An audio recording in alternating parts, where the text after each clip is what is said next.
ជួយសួរនៅតាក់នេះមានលងណាយកមកបន្តសាច់រឿងស្នេហាចៃដន្យមុននឹងចូលទៅដល់វីដេអូកុំភ្លេចចុច like subscribe ឲ្យម្នាក់មួយផងដែលចាប់ផ្ដើមសាច់រឿងនៅក្នុងភាគនេះចំពេលដែល CU កំពុងតែក្រដែរលោកយូក៏បានរហ័សសួរ CU ថាតើត្រូវការម៉ាស៊ីនកម្ដៅអត់ពេលហ្នឹងអាស័យ CU ក៏បានឆ្លើយយកព្រមភ្លាមថាតាំងពីដើមមកគឺយើងអាចឃើញទឹកមុខលោកយូបែបហ្នឹងឯងតែលើកនេះគេធ្វើមកលើសភាពបារម្ភហ្មងឯងហើយគាត់គិតតែពីផ្ដាល់អារម្មណ៍បើកឡានអីអញ្ចឹងទៅតែពេលហ្នឹងអាស័យ CU ឆ្លៀតលួចមើលកូនប្រុសគេទៀតអាពេលមើលហ្នឹងមុខរបស់នាងឡើងក្រហមតែប៉ុណ្ណេះលងស្នេហ៍កូនប្រុសរបស់គេហ្នឹងងើបមកលេងហួចឯងតាំងពីដើមមកកូនហ្នឹងប៉ិននិយាយស្រាប់អីលេងប៉ះលោកយូនិយាយឡើងបែកអូហូស្ទឹងឡើងពេញហ្នឹងតែម្ដងហើយរបៀបថានិយាយឲ្យទៅបាននិយាយមួយក្រាស់អីអញ្ចឹងណាបន្ទាប់មកពេលដែលលោកយូបានជួននាងមកដល់ផ្ទះវិញហើយក៏បានសួរថានាងនៅទីហ្នឹងមែនព្រោះតែគាត់ឃើញថាផ្ទះរបស់នាងហ្នឹងគឺប៉និតខ្លាំងមែនទែន CU ក៏បានឆ្លើយតបវិញថាចាទោះបីជាពេលនោះលោកយូបានជួននាងមកដល់ផ្ទះវិញហើយក៏ដោយតែអាកូនស្រីហ្នឹងអត់តន់ចង់ចោះទេរបៀបថាអត់តន់ដាច់ចិត្តអីអញ្ចឹងលោកយូក៏មិនបានដេញនាងចោះអីដែរអញ្ចឹងឯងពួកគេទាំងពីរអ្នកហ្នឹងក៏បានអង្គុយលេងជាមួយនឹងគ្នានឹងមកសន្ទុះទៀតតែពេលហ្នឹងអាស័យ CU ក៏បានដាច់ចិត្តសុំវិឆារបស់លោកយូក៏មិនបានចិត្តកំណាញ់អីដែរក៏បានឲ្យនាងទៅបន្ទាប់មក CU ក៏បានចូលពីឡានគាត់នឹងដើរចូលក្នុងផ្ទះតែមើលទឹកមុខរបស់នាងឡើងសែតហ្មងនាងក៏បានគិតថាកម្រណាស់ដែលពួកគេទាំងពីរបានដើរលេងជាមួយនឹងគ្នាបែបនេះវាពិតជាលឿនណាស់តែនាងក៏ទៅទុកឲ្យគាត់ចាក់ចេញទៅទាំងបែបនេះមែនអត់នាងក៏មិនដឹងដែរថាពេលណាពួកយើងនឹងជួបគ្នាម្ដងទៀតនោះគ្រាន់តែបានគិតបែបនេះហើយនាងក៏បានបកក្រោយនៅរត់សម្ដែងទៅរកឡានរបស់គាត់វិញភ្លាមគឺនាងត្រូវតែប្រាប់ពីអារម្មណ៍ពិតរបស់នាងទៅកាន់គាត់ពេលនោះនាងក៏បានទាញទ្វារឡានរបស់លោកយូនឹងបានសួរគាត់ត្រង់ៗថាលោកយូតើលោកមានមិត្តស្រីដែរឬអត់ចម្លើយរបស់លោកយូនោះគឺគាត់គ្មានទេ CU បន្តសួរគាត់ទាំងរំភើបថាតើលោកគិតយ៉ាងណាចំពោះខ្ញុំលោកយូតបវិញតែញញឹមថានាងគឺពិតជាល្អណាស់សម្រាប់ខ្ញុំគ្រាន់តែបានឮពាក្យនេះចេញពីមាត់របស់គាត់ហើយនាងពិតជារំភើបខ្លាំងណាស់ហើយនាងក៏បានចូលទៅក្នុងឡានរបស់គាត់វិញនិងប្រាប់ថានាងនឹងទៅជាមួយគាត់ដែរពេលនោះលោកយូពិតជាស្រឡាញ់កាំងនឹងទង្វើរបស់នាងខ្លាំងមែនទែនបើសិនបីតែយើងនឹងក៏មិននឹកស្មានដល់ថាកូនស្រីនឹងក្លាហានដល់ថ្នាក់នឹងដែរលុះនៅព្រឹកស្អែកយើងក៏កាត់មកមើលពីស៊ូយីដែលត្រៀមវ៉ាលីនិងហោះហែទៅធ្វើដំណើរអាជីវកម្មរបស់នាងពេលហ្នឹងដែរគឺអាស័យ CU បានទេមកទួស្រីរបស់យើងដើម្បីប្រាប់រឿងកាលពីម្សិលមិញគឺនាងស្អាតខ្លាំងមែនទែនកាលពីម្សិលមិញគិតថាជំនះភាពភ័យខ្លាចនឹងបានទៅជាមួយគាត់ហើយហ្នឹងតែមានណាពេលហ្នឹងគាត់ក៏បានខោក្បាលខ្ញុំហើយក៏បានប្រាប់ថាឲ្យខ្ញុំនឹងត្រឡប់ទៅវិញទៅបងស៊ូយីអើយខ្ញុំស្អាតមកទៅហឹងប្រហើយពេលហ្នឹងលោកយូប្រាប់ខ្ញុំថាផ្ទះរបស់គាត់ហ្នឹងគឺអត់មានទ្វារទេឯស៊ូយីណាគិតបដាហ្នឹងអាណិត CU បដាគឺនាងអាណិតដោយតែលោកយូទៀតមិនក៏ផ្ទះរបស់គាត់អត់មានបីតាទ្វារថាអាណិតតែមាត់ទេតែឆាតទៅរកពូគេទូប៉ាត់ថាក្មួយស្រីរបស់គាត់ហ្នឹងកំពុងតែមានកម្រងរត់តាមប្រុសអីណានេះល្ងងខ្លាំងឯងអើយហើយឡើងប៉ិនហ្មងអាតួស្រីតែពេលហ្នឹងទូផុសក៏បានទៅមកវិញថាឲ្យនាងនឹងជួយបដៅជំនួសគាត់តិចទៅព្រោះតែគាត់គិតថានាងគឺបកាខាងហ្នឹងស្រាប់ហើយអើយហើយម្នាក់ឡើងប៉ិនហ្មងតួស្រីទៅមកវិញថានាងអត់មានពេលទៅទេព្រោះតែនាងកំពុងតែរៀបចំអីវ៉ាន់បន្ទាប់មកយើងក៏បានឃើញយន្តហោះដែលស៊ូយីកំពុងតែជិះគឺវាដល់ពេលដែលស៊ូយីត្រូវទៅហើយគឺទៅធ្វើដំណើរអាជីវកម្មនៅសហរដ្ឋអាមេរិកចំជាពេលហ្នឹងទៀតទូស្រីនៅបានមើលចុះទៅខាងក្រោមឃើញទិដ្ឋភាពហ្នឹងគឺវាស្រស់ស្អាតខ្លាំងមែនទែនអាហ្នឹងគឺដូចជាកោះ Island អញ្ចឹងឯអ្នកទាំងអស់គ្នាសើស្គាល់ដែរតែវាមានរូបរាងបេះដូងអីណាស៊ូយីឃើញហើយនាងរំភើបខ្លាំងមែនទែននាងក៏អត់មកអន់ចាំយូរដែរកោះស្អាតអញ្ចឹងមើលតែម្នាក់ឯងមេកាតក៏បានផ្ញើឲ្យបេះដូងមកនាងហ្នឹងមើលដែរនៅខណៈពេលនេះផងដែរទូប្រុសកំពុងតែនៅជួបជុំគ្នាជាមួយនឹងមិត្តភក្តិរបស់គាត់តែគាត់បានឃើញស៊ូយីឆាមកភ្លាមក៏បដូរទឹកមុខមករំពេចតែជាសាយញ៉ាំតែម្នាក់ឯងណ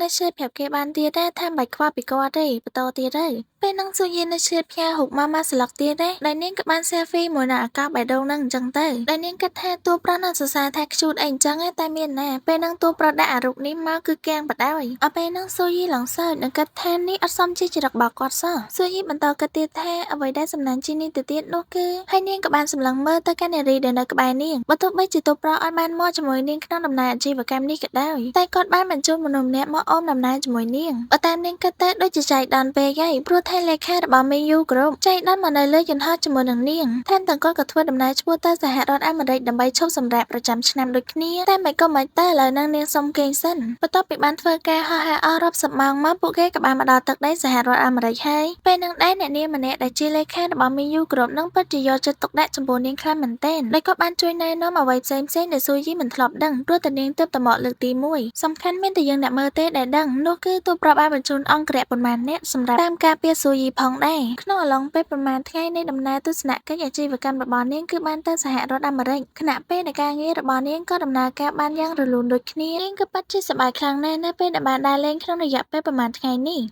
ព្រោះពីនឹងតែជាពេលដែលគូស្នេហ៍របស់គេទេនិយាយគ្នាដោយស៊ូយីអ្នកបានទេទៅស៊ីយ៉ាន់សួរពីលេខារបស់គាត់តែមានលក្ខណៈបែបណាដែរពេលដែលនៅជាមួយគាត់តែទូប្រក៏បានសួរមកនាងវិញថាតែនាងគិតបែបណាចំពោះលេខារបស់ខ្ញុំតែនាងសាកសមធ្វើជាលេខានៅមីងយូឬមួយក៏ធ្វើជាអ្នកនាំគេដើរលេងពេលនោះស៊ូយីឡើងមើលនាងក៏បាននិយាយថាបានឯងភ្លេចរឿងនឹងចោលគិតថាអ្នកបាននិយាយអីទេគាត់ក៏បានសួរអ្នកដែរថាអង្ការណាមកវិញស៊ូយីគិតបន្តិចនាងក៏បានតបគាត់វិញថាចាំមើលសភាពការសិនពេលដែលគាត់ឮថាស៊ូយីគិតអញ្ចឹងលេបបង្ហាញរូបរបស់គាត់មកពេលអត់សម្យាអីណាទេនេះមិននឹងចង់លេងផ្លូវក្នុងមែនស៊ូយីនេះបានប្រាប់គាត់តាមទូរស័ព្ទនឹងវិញថាឥឡូវនឹងរត់មេទីហើយរាប់រហូតដល់ពួកគេបានជួបគ្នាទូប្រក៏បានញ៉ាំតាមនឹងចឹងទៅហើយនិយាយពីថាកន្លែងដែលគាត់កំពុងទៅឈរនោះទេសភាពគឺស្អាតខ្លាំងមែនទែនពេលមួយដែលទូប្ររៀបបញ្ចេញទៅធ្វើការងាររបស់គាត់តែស៊ូយីនេះបានឆាប់មកប្រាប់គាត់ថាជើងហោះហើររបស់នាងគឺត្រូវបានបជាពេលហើយពេលដែលទូផរបស់យើងរៀបនឹងឡើងឡានហើយនឹងស្រាប់តែមាននារីម្នាក់មកហៅឈ្មោះរបស់គាត់ពេលដែលយើងមើលទៅគឺជាសង្សាររបស់ជីងចៅសោះតែទូប្របាននៅខ្វល់ស្ដាប់ទេក៏បានដើរចូលឡានម្ដងទៀតតែនារីម្នាក់នោះក៏បានប្រាប់ថានាងមានរឿងចង់និយាយជាមួយនឹងគាត់បាននិយាយថាមិត្តប្រុសរបស់នាងតែឥឡូវហ្នឹងពួកគេបែកគ្នាឯងគេមិនជាមិត្តប្រុសរបស់នាងទៀតទេនាងបានបន្តសួរទទួលប្រុសថាតើគាត់នៅតែគិតអំពីអតីតមិត្តស្រីរបស់គាត់សេងស៊ូយីនឹងមែនអត់ហាក់កូនស្រីទៅដឹងមកពីណាថាគេបែកគ្នា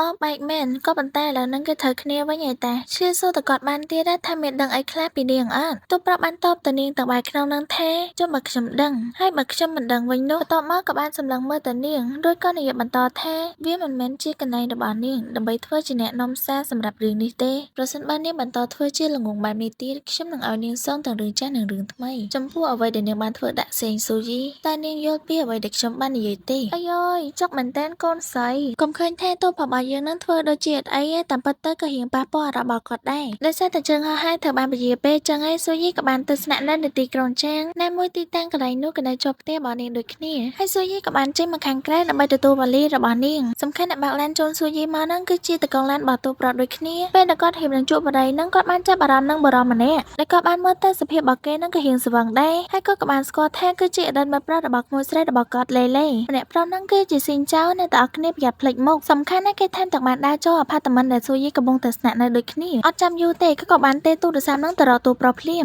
ណាមួយគាត់ខឹងដែររឿងរបស់ក្មួយស្រីរបស់គាត់បើទូប្រុសឯនេះវិញកំពុងតែនៅក្លឹបមួយកន្លែងពេលដែលគាត់បានកំងស្រាអីរួចអស់ហើយហ្នឹងក៏បានទទួលសារពីជំនួយការរបស់គាត់ដែលជាតកងឡានហ្នឹងពេលដែលបានអានសារនោះចប់ហើយគាត់ក៏បាននឹកឃើញសម្ដីរបស់លេលេភ្លាមគាត់ក៏បានដឹងដូចគ្នាពីមូលហេតុដែលស៊ីងចៅទៅរកស៊ូយីដូច្នេះគាត់ត្រូវទៅចាត់ការបើយើងក៏រលែងមកមើលពីស៊ូយីដែលកំពុងតែនៅក្នុងអាផាតមិននេះវិញដោយកណ្ដឹងផ្ទះរបស់នាងក៏បានរឡើងជាច្រើនដងពេលហ្នឹងស៊ូយីនឹងបានគិតថាម្នាក់នោះគឺជាអ្នកដឹកជញ្ជូនម្ហូបឲ្យនាងដូច្នេះនាងក៏បានប្រញាប់ទៅបើកតែពេលដែលនាងបានបើកឃើញស៊ីងចៅនាងពិតជាសង្ហាចិត្តនិងភ្ញាក់ផ្អើលខ្លាំងមែនទែនដូច្នេះពេលនោះស៊ូយីក៏បានទាញទ្វារបំរុងទៅបិទហើយនាងក៏បានឆ្លៀតគម្រាមគេផងដែរថានាងនឹងទេទៅប៉ូលីសប្រសិនបើគេមិនចាក់ចេញនោះទេតែពេលនោះស៊ីងចៅមិនប្រាប់ឲ្យនាងបិទនោះទេគេបានយកដៃរបស់គេទៅទាញទ្វារបន្តមកក៏បានអោបស៊ូយីគេបន្តនិយាយរៀបរាប់ថាគេដឹងថាគេបានធ្វើខុសចំពោះនាងប៉ុន្តែពួកយើងនិយាយរៀបរាប់មិនទាន់ទៅចប់ផងស៊ូយីក៏បានតេះគេមួយកំភ្លៀងនាងបន្តទៀតថាប្រសិនបើចិត្តរបស់គេប្រែប្រួលសុំទៅព្រះវិហារទៅព្រោះកន្លែងរបស់នាងគ្មានសម្រាប់មនុស្សដូចគេទេស៊ីងចៅបន្ទាប់ពីបានត្រឹមមកកំភ្លៀងនឹងហើយឡើងដូចខ្មោចចូលអញ្ចឹង